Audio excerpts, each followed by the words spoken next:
ಮೊದಲನೇದಾಗಿ ಇಲ್ಲಿ ಏನೋ ವಿದ್ಯಾರ್ಥಿಗಳು ಬಂದಿದ್ದೀರಾ, ಇವತ್ತು ನಿಜವಾಗ್ಲೂ ಸರ್ಕಾರ ನೋಟಿಫಿಕೇಶನ್ಗಳನ್ನ ಮಾಡ್ತಾ ಇದೆ ಎಲ್ಲ ಪರೀಕ್ಷೆಗಳಿಗೆ, ಬಟ್ ಯಾವುದೇ ಪರೀಕ್ಷೆ ಪಾರದರ್ಶಕವಾಗಿ ನಡೀತಾ ಇಲ್ಲ. ನಿನ್ನೆ ಒಂದು ಏನು ಸಿಂಧನೂರಿನ ಸ್ಟೇಷನ್ ನಲ್ಲಿ ಮಾನ್ಯ ಅಲ್ಲಿನ MLA ಹಂಪನಗೌಡ ಬಾದಳ್ಳಿ ಅವರು ವಿಶೇಷವಾಗಿ PDO ಪರೀಕ್ಷೆ ನಡೆದಿತ್ತು. ಅಲ್ಲಿ ಪ್ರಶ್ನೆ ಪತ್ರಿಕೆ ಬೆಳಿಗ್ಗೆ 8 ಗಂಟೆಗೆ ಜೆರಾಕ್ಸ್ ಅಂಗಡಿಗಳಿಗೆ ಹೋಗಿದೆ. ಸೊ ಅದಾದ ನಂತರ ಅಲ್ಲಿ ಪ್ರಶ್ನೆ ಪತ್ರಿಕೆಯನ್ನ ಜೆರಾಕ್ಸ್ ಮಾಡಿಸ್ಕೊಳ್ಳೋದಕ್ಕೆ ತುಂಬಾ ಜನ ಮುಗಿಬಿದ್ದಿದ್ರು. ಆಮೇಲೆ ಪರೀಕ್ಷಾ ಕೇಂದ್ರದಲ್ಲಿ ಹೋಗಿ ವಿದ್ಯಾರ್ಥಿಗಳು ಕೂತಾಗ ಒಂದು ರೂಮ್ ಅಲ್ಲಿ 24 ಪ್ರಶ್ನೆ ಪತ್ರಿಕೆ ಬರಬೇಕಿತ್ತು, ಬಟ್ 12 ಕ್ವಶನ್ ಪೇಪರ್ ಕಳಿಸಿದ್ದಾರೆ. ಇನ್ನು 12 ಕ್ವಶನ್ ಪೇಪರ್ ತಡವಾಗಿ ಬರುತ್ತಂತೆ. ನೀವು ಒಂದು ಕೈಯಲ್ಲಿ ದಾರ ಹಾಕೊಂಡು ಹೋದ್ರೆ KPSC ಅವರು ಕಟ್ ಮಾಡಿ ಪರೀಕ್ಷೆ ಒಳಗೆ ಕರ್ಕೊಂಡು ಹೋಗ್ತೀರಾ? ನಾಚಿಕೆ ಮಾನ ಮರ್ಯಾದೆ ಅನ್ನೋದಿದ್ರೆ ನಿಜವಾಗ್ಲೂ ನೀವು ಹಾಕಿರೋ FIR ಅನ್ನು ವಾಪಸ್ ತಗೊಳ್ಬೇಕು. ನಾವು ಈ ಹಿಂದೆ KS ಮರುಪರೀಕ್ಷೆ ಹೋರಾಟವನ್ನ ಇದೇ ಫ್ರೀಡಂ ಪಾರ್ಕ್ ಅಲ್ಲಿ ಮಾಡಿದಾಗ ಯಾರೋ 4 ಜನ ಸೇರಿ ಲಾಬಿ ಮಾಡ್ತಾರೆ, ಇಂಥವರಿಂದ ನಮಗೆ ತೊಂದರೆ ಆಗ್ತಾ ಇದೆ, ಹಂಗೆ ಹಿಂಗೆ ಅಂತ ಹೇಳಿ ನಿಮ್ಮ ಮೇಲೆಲ್ಲ ಕೇಸ್ ಹಾಕ್ತಿವಿ, ನಿಮ್ನ ಅದು ಮಾಡ್ತೀವಿ, ಹತ್ತಿಕ್ತಿವಿ ಅಂದ್ರೂ ಕೂಡ ನಾವು ಹೋರಾಟವನ್ನ ಪಟ್ಟು ಸಡಿಸದೆ ಮಾಡಿ ಕರ್ನಾಟಕ ರಕ್ಷಣಾ ವೇದಿಕೆ ಮುಖಾಂತರ KS ಮರುಪರೀಕ್ಷೆಗೆ ಆದೇಶ ಆಗುವಂತೆ ಮಾಡಿದ್ವಿ. ಈವಾಗಲೂ ಕೂಡ ಅಷ್ಟೇ PDO ಮರುಪರೀಕ್ಷೆ ಆಗಲೇಬೇಕು.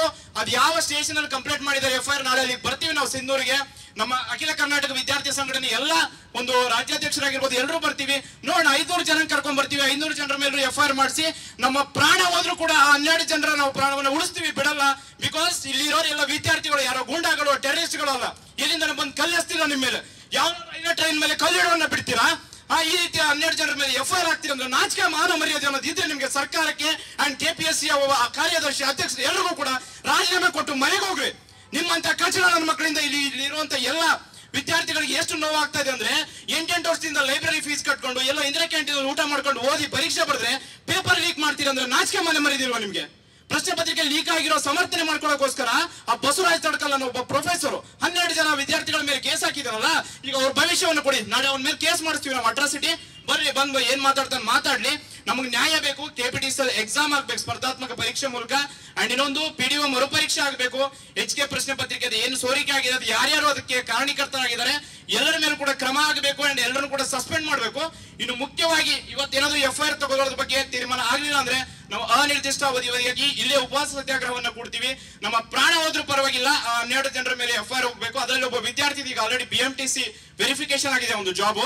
ಸಪೋಸ್ ಇವ್ರು ಹಾಕಿರೋ FIR ಇಂದ ಅವ್ನಿಗೆ ಏನಾದ್ರು ತೊಂದರೆ ಆಗಿ ಅವ್ರ ಮನೆಯಲ್ಲಿ ಯಾರಿಗಾದ್ರೂ ಒಬ್ಬರಿಗೆ ಏನಾದ್ರು ಹೆಚ್ಚು ಕಮ್ಮಿ ಆದ್ರೆ ಈ ಸರ್ಕಾರ ಮತ್ತೆ KPSC ಅವರ ಪ್ರಾಣವನ್ನು ವಾಪಸ್ ಕೊಡುತ್ತಾ?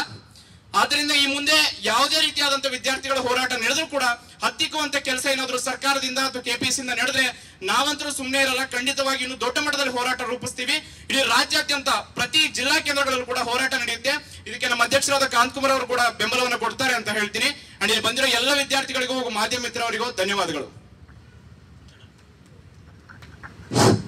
ಇನ್ನೇನು ಸಿಂಧನೂರಿನಲ್ಲಿ ನಡೀತಕ್ಕಂತ PDO ಎಕ್ಸಾಮ್ ನಲ್ಲಿ ಸುಮಾರು 40ಕ್ಕಿಂತ ಹೆಚ್ಚು ಬ್ಲಾಕ್ಗಳಿದ್ದು, ಆ 40ಕ್ಕಿಂತ ಹೆಚ್ಚು ಬ್ಲಾಕ್ಗಳು ಅಂದ್ರೆ 1 ರಿಂದ 5 ಅಥವಾ 7 ಬ್ಲಾಕ್ ವರೆಗೆ ಮಾತ್ರ 2 ಸೆಟ್ ಕ್ವಶನ್ ಪೇಪರ್. ಅಂದ್ರೆ ಒಂದ್ ರೂಮ್ ನಲ್ಲಿ 24 ಜನ ಇರ್ತಾರೆ, 12 ಕ್ವಶನ್ ಪೇಪರ್ ಸೆಟ್ ಬರಬೇಕಾಯ್ತು.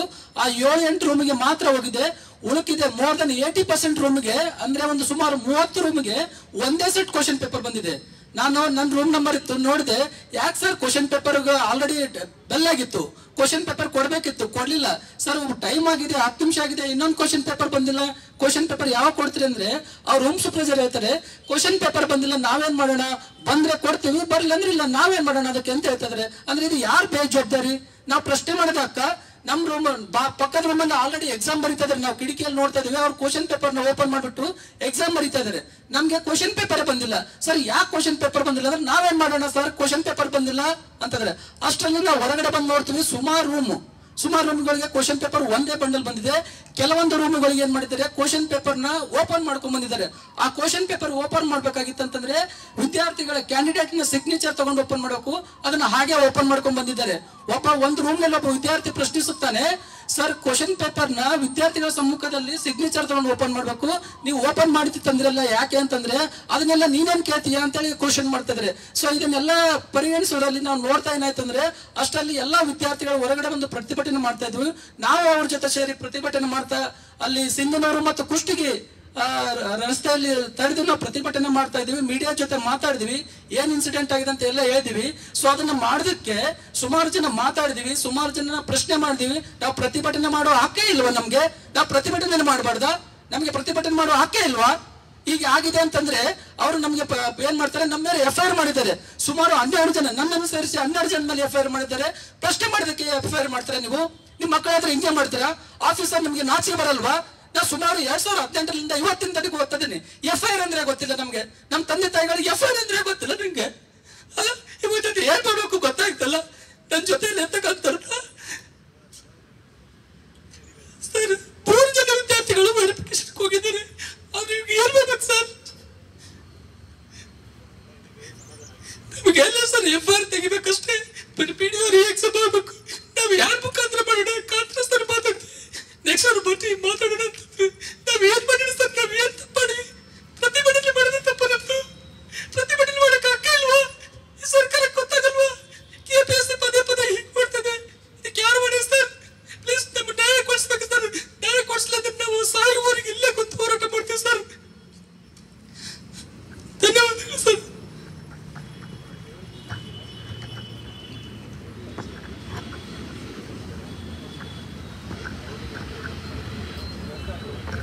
ಇಲ್ಲ ಅಳ್ಬೇಡಿ, ನಾವೆಲ್ಲ ನಿಮ್ ಜೊತೆಲಿ ಇದೀವಿ. ಈ ಒಂದು ಹೋರಾಟ ಬರೀ ಇಲ್ಲಿಗೆ ಮುಗಿಯಲ್ಲ. ನಿಮ್ಮ FIR ಎಲ್ಲಿವರೆಗೂ ವಾಪಸ್ ತಗೊಳಲ್ವೋ ಅಲ್ಲಿವರೆಗೂ ಫ್ರೀಡಂ ಪಾರ್ಕ್ ಇಂದ ನಾವು ಹೋಗಲ್ಲ. ಓಕೆನಾ? ನಿಮ್ಮ FIR ವಾಪಸ್ ತಗೊಂಡ್ಲೇಬೇಕು. PDO ಎಕ್ಸಾಮ್ ಅವರು ಪರೀಕ್ಷೆ ಮಾಡಬೇಕು. KPTC ಲೈನ್ ಮ್ಯಾನ್ ಹುದ್ದೆನ ಅವರು ಎಕ್ಸಾಮ್ ಥ್ರೂನೇ ರೆಕ್ರೂಟ್ಮೆಂಟ್ ಮಾಡಬೇಕು. ಅಲ್ಲಿವರೆಗೂ ಫ್ರೀಡಂ ಪಾರ್ಕ್ ಇಂದ ನಾವು ಹೋಗಲ್ಲ. ಇದು ನಾ ಗ್ಯಾರಂಟಿ ಕೊಡ್ತೀನಿ. ಅದೇನಾದ್ರೂ ಆಗ್ಲಿ ಇಲ್ಲೇ ಕೂತ್ಕೊಳ್ಳೋಣ, ನಾವು ಪ್ರಾಮಾಣಿಕವಾಗಿ ಹೋರಾಟ ಮಾಡೋಣ. ಸರ್ಕಾರ ಇಲ್ಲಿಗೆ ಏನಂದ್ರೆ ಈಗ ನಾವು ಪ್ರತಿಭಟನೆ ಮಾಡ್ತಾ ಇದೀವಿ ಅಂತ ಸರ್ಕಾರಕ್ಕೆ ಮುಟ್ಟಿದೆ. ಸರ್ಕಾರ ಈ ಕೂಡಲೇ ಇದನ್ನ ಪರಿಶೀಲನೆ ಮಾಡಿ ಏನ್ FIR ಆಗಿದೆ ಅದನ್ನು ವಾಪಸ್ ತಗೊಂಡ್ಲೇಬೇಕು. ಯಾಕೆಂದ್ರೆ ವಿದ್ಯಾರ್ಥಿಗಳು ಅಂತಂದ್ರೆ ನೀವೇನ್ ತಮಾಷೆ ಅನ್ಕೊಂಡ್ಬಿಟ್ಟಿದೀರಾ? ಒಬ್ಬ ಒಂದು ವಿದ್ಯಾರ್ಥಿ ಒಂದ್ ವಿದ್ಯಾರ್ಥಿ ಅಲ್ಲ 12 ವಿದ್ಯಾರ್ಥಿ ಮೇಲೆ FIR ಹಾಕಿದಿರಾ? ನೀವೇನ್ ಸರ್ಕಾರ ನಡೆಸ್ತಿದ್ರ? ಏನ್ ಅನ್ಕೊಂಡಿದ್ರಿ ಹೇಳಿ? ಆ FIR ಅವ್ನು ಅಂಪನಗೌಡ MLA ಆಗೋದು ಲಾಯಕ್ಕೆ ಇಲ್ಲ. ಫಸ್ಟ್ ಥಿಂಗ್ ಅವನು ಮನುಷ್ಯ ಇದ್ದಾನ, ಅವನು ಹೊಟ್ಟೆಗೆ ಏನ್ ತಿಂತಾನೆ ಅನ್ನೋದೇ ಗೊತ್ತಾಗ್ತಾ ಇಲ್ಲ. ಏನ್ ತಮಾಷೆ ಅನ್ಕೊಂಡಿದ್ರ ವಿದ್ಯಾರ್ಥಿಗಳು ಅಂತ ಅಂದ್ರೆ? 12 ಜನ ಮೇಲೆ FIR ಏನ್ ಅನ್ಕೊಂಡಿದ್ರ? ಅಮಾಯಕರು ಅನ್ಕೊಂಡ್ಬಿಟ್ಟಿದ್ರ ಸ್ಟೂಡೆಂಟ್ಸ್ಗಳು? ನೀವು ಇಡೀ ಸ್ಟೇಷನ್ ಅವ್ರ ಜೀವನ ಅಲ್ಲ, ಅವ್ರ ಇಡೀ ಫ್ಯಾಮಿಲಿ ಕುಟುಂಬ ಇರ್ಬೋದು. ಏನ್ ಅನ್ಕೊಂಡಿದ್ರ ಹೇಳಿ? 12 ವಿದ್ಯಾರ್ಥಿಗಳು ಪರೀಕ್ಷೆ ಕರೆಕ್ಟ್ ಆಗಿ ಮಾಡಕ್ ಬಂದಿಲ್ಲ ಅಂತ KPSC ಪ್ರಶ್ನೆ ಮಾಡಿ ನೀವು ಅಂಪನಗೌಡ ನೀವು MLA ಆಗಿದ್ ಲಾಯಕ್ಕೆ ಇಲ್ಲ. ನೀವು ಫಸ್ಟ್ ಥಿಂಗ್ ಹೇಳ್ಬೇಕಂತ ಅಂದ್ರೆ ನೀವು ತಹಸೀಲ್ದಾರಿಗೆ ಹೇಳ್ಬಿಟ್ಟು ಅವರಿಗೆ FIR ಆಗಕ್ಕೆ ತಹಸೀಲ್ದಾರ್ ಇನ್ಸ್ಪೆಕ್ಟರ್ ಹೇಳಿದಾರಂತೆ. ಅವ್ನು ತಹಸೀಲ್ದಾರ್ ಹೊಟ್ಟೆಗೆ ಅನ್ನ ತಿಂತಾನ. ಅವನು ಅನ್ನ ತಿನ್ನೋರು ಯಾರಾದ್ರೂ ಕೆಲಸ ಮಾಡ್ತಾರಾ? ವಿದ್ಯಾರ್ಥಿಗಳ ಮೇಲೆ ಅದು ಯಾರಂತಾನೆ ಗೊತ್ತಿಲ್ಲ. ಅಲ್ಲಿ ಪ್ರತಿಭಟನೆ ಮಾಡಿರೋರು, ಪ್ರತಿಭಟನೆ ಮಾಡದೇ ಇದ್ದವರು ಆ ಸೆಂಟರ್ ಅಲ್ಲಿ ಇಲ್ವೇ ಇಲ್ಲ. ಅಂತವ್ರ ಮೇಲೆಲ್ಲ ಸೇರಿಸಿ ನೀವು 12 ಜನದ ಮೇಲೆ ಫೋಟೋ ತಗೊಂಡು ನೀವು FIR ಹಾಕಿದ್ದೀರಾ ಅಂತಂದ್ರೆ ನೀವು ಮನುಷ್ಯ? ನೀವು ಸರ್ಕಾರ ಇದನ್ನೆಲ್ಲ ನೋಡ್ಕೊಂಡಿದೆ ಅಂತಂದ್ರೆ ಅದೇನ್ ಮಾಡ್ತಾ ಇದ್ರೆ ಗೊತ್ತಾಗಿಲ್ಲ. ಏನೋ ನಿದ್ದೆ ಮಾಡ್ತಾ ಇದ್ರೆ ಸರ್ಕಾರ ಏನಾದ್ರು ನಿದ್ದೆ ಮಾಡ್ತಾ ಇದೆಯಾ ಗೊತ್ತಾಗ್ತಾ ಇಲ್ಲ. ದಯವಿಟ್ಟು ಅರ್ಥ ಮಾಡ್ಕೊಂಡು PDO ಎಕ್ಸಾಮ್ಸ್ ಅಲ್ಲಿ 1000 ಜನ ಎಕ್ಸಾಮ್ಸೇ ಬರ್ದಿಲ್ಲ ಅಂತಂದ್ರೆ ಕ್ವಶನ್ ಪೇಪರ್ ಕಳ್ಸೋ ಅಂತದ್ದು KPSC ಕರ್ತವ್ಯ. ಪ್ರತಿ ಸ್ಟೂಡೆಂಟ್ಸ್ಗೆ ಕ್ವಶನ್ ಪೇಪರ್, ಯಾಕೆಂದ್ರೆ ಅವ್ನು ಅಪ್ಲಿಕೇಶನ್ ಹಾಕಿ ಫೀಸ್ ಪೇ ಮಾಡಿರ್ತಾರೆ. ಅವ್ನಿಗೆ ಕ್ವಶನ್ ಪೇಪರ್ ಕೊಟ್ಟಿಲ್ಲ ಅಂದ್ರೆ ಎಕ್ಸಾಮ್ ಹೆಂಗ್ ಬರೀತಾರಪ್ಪ? ನೀವು ಎಕ್ಸಾಮ್ ನ ಕ್ವಶನ್ ಪೇಪರ್ ಬಂದಿಲ್ಲ ಅಂತ ಹೇಳ್ಬಿಟ್ಟು ನೀವು ಜೆರಾಕ್ಸ್ ಸೆಂಟರ್ಗೆ ಹೋಗ್ಬಿಟ್ಟು ಕ್ವಶನ್ ಪೇಪರ್ ನ ಪ್ರಿಂಟ್ ಮಾಡ್ಕೊಂಡ್ಬಂದು ವಾಪಸ್ ಸ್ಟೂಡೆಂಟ್ಸ್ ಕೊಡ್ತೀನಿ ಅಂತಂದ್ರೆ ಅಲ್ಲಿವರೆಗೂ ವೇಟ್ ಮಾಡ್ಬೇಕಾ ಸ್ಟೂಡೆಂಟ್ಸ್? ನೀವೇನ ಮನುಷ್ಯರು ಇದ್ದೀರಾ KPSC ಇರೋ? ನೀವು KPSC ನಂಬ್ಕೊಂಡು ಇಲ್ಲಿ ಲಕ್ಷಾಂತರ ವಿದ್ಯಾರ್ಥಿಗಳು ಕರ್ನಾಟಕದಲ್ಲಿ KPSC ನಂಬ್ಕೊಂಡು ಎಕ್ಸಾಮ್ಸ್ ತಯಾರಿ ಮಾಡ್ತಿದ್ದಾರೆ.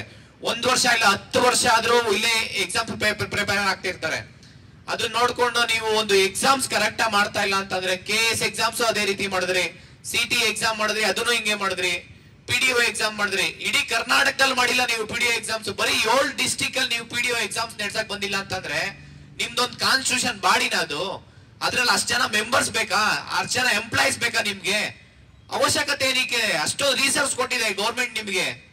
ಅಷ್ಟು ಅಧಿಕಾರಿಗಳು ಇರ್ತಾರೆ. ಒಂದು ಎಕ್ಸಾಮ್ಸ್ ನಡೆಸಬೇಕಂದ್ರೆ ಎಷ್ಟು ಸಾವಿರಾರು ಜನ ಅಧಿಕಾರಿಗಳು ಇದ್ದಾರೆ, ಅಧಿಕಾರಿಗಳು ಬಿಟ್ಟಿರ್ತಾರೆ. ಅಷ್ಟೆಲ್ಲ ಆದ್ರೂ ಕೂಡ ನೀವು ಇಷ್ಟು ಸ್ಕ್ಯಾಮ್ಸ್ ಕರೆಕ್ಟ್ ಆಗಿ ಒಂದು ಪೇಪರ್ ಕ್ವಶನ್ ಪೇಪರೇ ಕಳ್ಸಿಲ್ಲ ಅಂತಂದ್ರೆ ಸ್ಟೂಡೆಂಟ್ಸ್ ಎಕ್ಸಾಮ್ಸ್ ಹೆಂಗ್ ಬರೀತಾರಪ್ಪ? ನೀವು ಬರ್ದಿರೋದು 99,000 ಜನ, ಅದರಲ್ಲಿ ಅಟೆಂಡ್ ಆಗಿರೋದು 60,000 ಇಂದ 70,000 ಸ್ಟೂಡೆಂಟ್ಸ್ ಗೆ ನೀವು ಕ್ವಶನ್ ಪೇಪರ್ ಕೊಟ್ಟು ಎಕ್ಸಾಮ್ಸ್ ನಡ್ಸಕ್ ಬಂದಿಲ್ಲ ಅಂತಂದ್ರೆ ನಿಮ್ದೊಂದು ಕಾನ್ಸ್ಟಿಟ್ಯೂಷನ್ ಬಡೀರಾ? ನಿಮ್ ಯೋಗ್ಯತೆ ಏನಂತ ಇದ್ರಲ್ಲೇ ಗೊತ್ತಾಗ್ತಿದೆಯಲ್ಲ. ಅದಕ್ಕೆ ಅಂತ ಎಷ್ಟು ಕೋಟಿ ವೆಚ್ಚ ಮಾಡ್ತಿರೋದಕ್ಕೆ ಸರ್ಕಾರದ ದುಡ್ಡು, ಅದೆಲ್ಲ ನಾವು ಕಟ್ಟಿರೋ ಇನ್ಕಮ್ ಟ್ಯಾಕ್ಸ್ ಅಲ್ಲಿ ಪ್ರತಿಯೊಬ್ಬರ ದುಡ್ಡು, ಅದು ಕರ್ನಾಟಕದಲ್ಲಿ ಇರೋ ಜನತೆಗಳ ದುಡ್ಡನ್ನು ತಗೊಂಡು ನೀವು ಟ್ಯಾಕ್ಸ್ ನ ನೀವು ಸರ್ಕಾರ ನಡೆಸಿ ಸರ್ಕಾರದ ದುಡ್ಡನ್ನ KPSC ಅವ್ರು ಇಷ್ಟು ನೀವು ವೇಸ್ಟ್ ಮಾಡ್ತಾ ಇದೀರಾ ಅಂತಂದ್ರೆ ಬರೀ ಒಂದೇ ಎಕ್ಸಾಮ್ಸ್ ಅಲ್ಲ, ಪ್ರತಿ ಎಕ್ಸಾಮ್ಸ್ ಅಲ್ಲೂ ನೀವು ಇದೇ ರೀತಿ ಮಾಡ್ತಾ ಇದೀರಾ. ಆ ಎಕ್ಸಾಮ್ಸ್ ಓದ್ತಿರೋ ವಿದ್ಯಾರ್ಥಿಗಳ ಗತಿ ಏನಾಗಬೇಕು ಹೇಳಿ? ನಿಮ್ ಮುಂದ್ ಪ್ರಶ್ನೆ ಮಾಡೋದೇ ಬೇಡ, ಮಾಡೋದೇ ತಪ್ಪು ಅಂತಾನ? ಪ್ರಶ್ನೆ ಮಾಡಿದ್ರೆ ನೀವು FIR ಆಗ್ತೀರಾ. ಯಾಕೆ ಮತ್ತೆ ನೀವು ಈಗ ಪ್ರಶ್ನೆ ಮಾಡಬಾರ್ದು ಅಂತ? ಬೇರೆ ಎಕ್ಸಾಮ್ಸ್ ಅಲ್ಲಿ ಅವ್ರು ಇಷ್ಟ ಬಂದಂಗೆ ಮಾಡ್ಕೊಂಡು ಹೋಗ್ಬೇಕಂತ ಹೇಳೋಣ. ನೀವ್ ಹೇಳ್ದಂಗೆ ಕೇಳೋದಕ್ಕೆ ನಮ್ಮ ಸಂಘಟನೆ ಇಲ್ಲ, ನಮ್ಮ ವಿದ್ಯಾರ್ಥಿಗಳು ಇಲ್ಲ. ಇನ್ನು ಮುಂದೆ ಯಾವುದೇ ಅನ್ಯಾಯ ಆಗ್ತಾ ಇದ್ರೆ ಅದಕ್ಕೆ ವಿದ್ಯಾರ್ಥಿಗಳು ಧ್ವನಿ ಎತ್ತಾರೆ. ನಿಮ್ ವಿರುದ್ಧ ನಾವು ಒಂದಲ್ಲ, ನೀವು ಬರೀ 12 FIR ಹಾಕಿರ್ಬೋದು ಅಷ್ಟೇ. ಹಂಪನಗೌಡ್ರು ನಿಮ್ ವಿರುದ್ಧನೂ ನಾವು FIR ಮಾಡಿಸ್ತೀವಿ. ಅಲ್ಲಿರೋ ತಹಸೀಲ್ದಾರ್ SC ST ಅಲ್ಟ್ರಾಸಿಟಿ ಹಾಕ್ಸ್ತೀವಿ ನಿಮ್ ಮೇಲೆ. ತಹಸೀಲ್ದಾರ್ ಇರ್ಬೋದು, ಇನ್ಸ್ಪೆಕ್ಟರ್ ಇರ್ಬೋದು, ಪ್ರತಿ ಒಬ್ಬರ ಮೇಲೂ ನಾವು ಪ್ರತಿ ಸ್ಟೇಷನ್ ಅಲ್ಲೂ, ಕರ್ನಾಟಕದಲ್ಲಿರೋ ಪ್ರತಿ ಸ್ಟೇಷನ್ ಅಲ್ಲೂ ನಾವು FIR ಮಾಡಿಸ್ತೀವಿ ನಿಮ್ ವಿರುದ್ಧ. ಈ ಕೂಡಲೇ ಇದನ್ನ 12 ಜನ ವಿದ್ಯಾರ್ಥಿಗಳ ಮೇಲೆ ಏನ್ FIR ಆಗಿದ್ರೆ ಇವತ್ತೇ ವಾಪಸ್ ತಗೊಂಡು ಮರು ಪರೀಕ್ಷೆ ಅನೌನ್ಸ್ ಮಾಡ್ಬೇಕು. ಮತ್ತೆ KPTCL ಎಕ್ಸಾಮ್ಸ್ ಏನು ರಿಕ್ರೂಟ್ಮೆಂಟ್ ನೀವು 10% ಮೇಲೂ ನಿಮಗೆ ಮಾನ ಮರ್ಯಾದೆ, ಅದು ಎನರ್ಜಿ ಮಿನಿಸ್ಟರ್ ನೀವೇನಿದ್ದೀರಾ ಅಂತ ಗೊತ್ತಾಗ್ತಾ ಇಲ್ಲ ನಂಗೆ. ಆ KPTCL MD ಅವನು IAS ಎಕ್ಸಾಮ್ ಬರ್ದಿದಾನ ಇಲ್ಲ ಅದ್ರಲ್ಲಿ ಏನೋ ದುಡ್ಡು ಕೊಟ್ಬಿಟ್ಟು ಬಂದಿದ್ದಾನ ಅಂತ ಗೊತ್ತಾಗ್ತಿಲ್ಲ ಪಂಕಜ್ ಕುಮಾರ್ ಪಾಂಡೆಗೆ. ಆ 3000 ಹುದ್ದೆಗಳಿಗೆ 1,000 ಹುದ್ದೆ ಅವನು ತಗೊಂಡ್ಬಿಡ್ಬೇಕು ಅನ್ಕೊಂಡಿದ್ದಾನ ಅವನು. ಅಲ್ಲ, ಡೈರೆಕ್ಟ್ ಆಗಿ ಫೇಕ್ 10% ಮಾರ್ಕ್ಸ್ ಕಾರ್ಡ್ ರೆಡಿ ಮಾಡ್ಕೊಂಡು ಅವ್ನು ಇಷ್ಟ ಬಂದವನು ಕೊಟ್ಬಿಟ್ಟು ಅವನೇನೋ ದುಡ್ಡು ಮಾಡ್ಬೇಕಂತ ಇದ್ದೀರಾ ಅಂತ ಅನ್ಕೊಂಡಿದ್ದೀನೇನು? ಪಂಕಜ್ ಕುಮಾರ್ ಪಾಂಡೆ ಮಾನ ಮರ್ಯಾದೆ ಏನಾದ್ರು ಇದೆಯಾ ನಿಮ್ಗೆ? ಅಷ್ಟು ಸತಿ ಮನವಿ ಕೊಟ್ಟಿದೀವಿ, ಅಷ್ಟು ವಿಡಿಯೋ ಮಾಡಿದೀವಿ, ಅಷ್ಟು ಟ್ವೀಟ್ ಮಾಡಿದೀವಿ ನಿಮ್ ವಿರುದ್ಧ. ನಿಮ್ಗೆ ಅದು ಅರ್ಥ ಆಗ್ತಾ ಇಲ್ಲ ಅಂತಂದ್ರೆ KPTCL ಲೈನ್ಮನ್ ಹುದ್ದೆಗಳನ್ನ ಬೇರೆ ಬೇರೆ ಸ್ಟೇಟ್ಸ್ ಎಲ್ಲ, ತೆಲಂಗಾಣ, ಪಂಜಾಬ್, ಬಿಹಾರ್ ಎಲ್ಲಾ ಸ್ಟೇಟ್ಸ್ ಅಲ್ಲೂ ಎಕ್ಸಾಮ್ ಥ್ರೂ ರಿಕ್ರೂಟ್ಮೆಂಟ್ ಮಾಡ್ತಿದ್ದಾರೆ. ನೀವು ಡೈರೆಕ್ಟ್ 10% ಮೇಲೆ ನಿಮ್ಗೇನ ಮಾನ ಮರ್ಯಾದೆ ಓದಕ್ ಬಂದಿಲ್ಲ ಅಂತಂದ್ರೆ ಯಾರನ್ನಾದ್ರು ಇಟ್ಕೊಂಡು ಓದಿಸಿ ಅಂತ ಹೇಳಿ ನಾವೇ ಬಂದು ಹೇಳ್ತೀವಿ. ಅದು 10% ಕೋವಿಡ್ ಟೈಮ್ ಅಲ್ಲಿ ಒಂದೊಂದು ದಿನ 3 ಎಕ್ಸಾಮ್ಸ್ ಮಾಡಿದ್ದಾರೆ. ಮೋರ್ ದೆನ್ 75,000 ಸ್ಟೂಡೆಂಟ್ಸ್ 95, 96, 97, 98, 99 ಮಾರ್ಕ್ಸ್ ತಗೊಂಡಿದ್ದಾರೆ. ನಿಮ್ಗೆ ಏನಾದ್ರು ಮಾನ ಮರ್ಯಾದೆ ಏನಾದ್ರು ಇದೆಯಾ? ಇಷ್ಟು ಸರಿ ಹೋರಾಟ ಮಾಡ್ತಾ ಇದೀವಿ, ಪ್ರತಿ ಡಿಸ್ಟಿಕ್ ಅಲ್ಲೂ ಮನವಿ ಕೊಟ್ಟಿದೀವಿ, ಪ್ರತಿ ಡಿಸ್ಟಿಕ್ ಅಲ್ಲಿ DC ಗೆ ಮನವಿ ಕೊಟ್ಟಿದೆ ಸ್ಟೂಡೆಂಟ್ಸ್ 100 ಜನ ಹೋಗಿ. ನೀವು ಅದನ್ನು ಬಿಟ್ಟು ನೀವು ಎಕ್ಸಾಮ್ಸ್ ಇದ್ ಮಾಡ್ತೀವಿ ಅಂತಂದ್ರೆ ನಾವು ಬಂದು ಕೇಳ್ಕೊಂಡ್ರೆ ಎನರ್ಜಿ ಮಿನಿಸ್ಟರ್ ಏನ್ ಹೇಳ್ತಿದೆ ಅಂತಂದ್ರೆ ಅಪ್ಲಿಕೇಶನ್ಸ್ ಕಡಿಮೆ ಬಂದ್ರೆ ನಾವು ಎಕ್ಸಾಮ್ಸ್ ಕಂಡಕ್ಟ್ ಮಾಡ್ತೀವಿ ಅಂದ್ರೆ ನಿಮ್ಗೆ ಏನಾದ್ರು ಮಾನ ಮರ್ಯಾದೆ ಇದೆಯಾ? ನಿಮ್ಗೆ ಅರ್ಥ ಮಾಡ್ಕೊಳ್ಳಿ. ಬೇರೆ ಎಕ್ಸಾಮ್ಸ್ ಎಲ್ಲ ನೀವು ನೋಡ್ಕೊಳ್ಳಿ. ನಮ್ಮ ಕರ್ನಾಟಕದಲ್ಲಿ ಏನಾದ್ರು 1,000-2,000 ಜನ ಇದ್ದಾರೆ ಸ್ಟೂಡೆಂಟ್ಸ್ ಅಪ್ಲಿಕೇಶನ್ ಹಾಕೋದಕ್ಕೆ. 20 ಲಕ್ಷ ಜನ ಇದ್ದಾರೆ ಸ್ಟೂಡೆಂಟ್ಸ್. ಅದ್ರಲ್ಲಿ ಏನಿಲ್ಲ ಅಂದ್ರೂ KPTCL ಲೈನ್ ಮ್ಯಾನ್ ಹುದ್ದೆಗೆ ಒಂದು 2-3 ಲಕ್ಷ 5 ಲಕ್ಷ ಜನ ಆದ್ರೂ ಆಗ್ತಾರೆ. ನಿಮಗೆ ಇದಕ್ಕೂ ಮುಂಚೆ PDO ನಿಮ್ಗೆ ಅಷ್ಟು ಮಾನ ಗೊತ್ತಾಗಿಲ್ಲ ಅಂತಂದ್ರೆ ಇದಕ್ಕೂ ಮುಂಚೆ ಕರ್ನಾಟಕ ಸರ್ಕಾರ PDO ಎಕ್ಸಾಮ್ಸ್ PUC ಮೇಲೆ ಡೈರೆಕ್ಟ್ ರಿಕ್ರೂಟ್ಮೆಂಟ್ ಮಾಡ್ಕೊಂತ ಇದ್ರು ಪರ್ಸೆಂಟೇಜ್ ಮೇಲೆ. ಇವಾಗ ಅದನ್ನ PUC ಅಲ್ಲ, ಡಿಗ್ರಿ ಅದು ಎಕ್ಸಾಮ್ಸ್ ರಿಕ್ರೂಟ್ಮೆಂಟ್ ಮಾಡ್ತಾ ಇದ್ದಾರೆ. ನಿಮ್ಗೆ ಏನಾದ್ರು ಅದು ಗೊತ್ತಾಗಿಲ್ಲ ಅಂತಂದ್ರೆ ಫಸ್ಟ್ ಕೇಳ್ಕೊಳ್ಳಿ. ಇದಕ್ಕೆ 5 ಲಕ್ಷ ಜನ ಅಪ್ಲಿಕೇಶನ್ ಹಾಕಿದ್ದಾರೆ. ವಿಲೇಜ್ ಅಕೌಂಟೆಂಟ್ 5 ಲಕ್ಷ ಜನ ಅಪ್ಲಿಕೇಶನ್ ಹಾಕ್ಬಿಟ್ಟು ಅದು ಫಸ್ಟ್ PUC ಮೇಲೆ ಡೈರೆಕ್ಟ್ ರಿಕ್ರೂಟ್ಮೆಂಟ್ ಇತ್ತು ಪರ್ಸೆಂಟೇಜ್ ಮೇಲೆ. ಇವಾಗ ಎಕ್ಸಾಮ್ಸ್ ರಿಕ್ರೂಟ್ಮೆಂಟ್ ಮಾಡ್ತಿದ್ದಾರೆ. ಅದನ್ನಾದ್ರೂ ಅರ್ಥ ಮಾಡ್ಕೊಳ್ಳಿ. ನಿಮ್ಗೆ ಬೇರೆ ಸ್ಟೇಟ್ಸ್ ನಿಮ್ಗೆ ಮಾನ ಮರ್ಯಾದೆ ಬೇರೆ ಬೇರೆ ಪಕ್ಕ ಸ್ಟೇಟ್ಸ್ ಬೇರೆ ನಾರ್ತ್ ಇಂಡಿಯಾ ಹೋಗ್ಬಿಡಿ, ತೆಲಂಗಾಣ ಸ್ಟೇಟ್ಸ್ ಎಕ್ಸಾಮ್ಸ್ ರಿಕ್ರೂಟ್ಮೆಂಟ್ ಮಾಡ್ತಿದ್ದಾರೆ. ನಿಮ್ಗೆ ಇಷ್ಟೆಲ್ಲ ಪ್ರತಿಭಟನೆ ಮಾಡಿ, ಇಷ್ಟೆಲ್ಲ ಮನವಿ ಕೊಟ್ಟು, ಇಷ್ಟೆಲ್ಲ ನಿಮಗೆ ಇದ್ ಮಾಡಿದ್ರು ನಿಮ್ಗೆ ಅರ್ಥ ಆಗ್ತಾ ಇಲ್ಲ ಅಂತಂದ್ರೆ ನಾವು ಇನ್ನೇನ್ ಹೇಳ್ಬೇಕು ಹೇಳಿ? ನಿಮ್ಗೆ ಆ ಹುದ್ದೆಯಲ್ಲಿ ಇರೋದಕ್ಕೆ ಎನರ್ಜಿ ಮಿನಿಸ್ಟರ್ ಆಗೋಕ್ಕೂ ನಿಮಗೆ ಲಾಯಕ್ಕಿಲ್ಲ, ಆ KPTCL ನಿಮ್ಗೆ MD ಆಗೋಕ್ಕೂ ನಿಮಗೆ ಲಾಯಕ್ಕಿಲ್ಲ. ರಾಜೀನಾಮೆ ಕೊಟ್ಬಿಟ್ಟು ಮನೆಗೆ ಹೋಗ್ಬಿಡಿ. ನಿಮ್ಗೆ ಆಗಲ್ಲ ಅಂತ ಅಂದ್ರೆ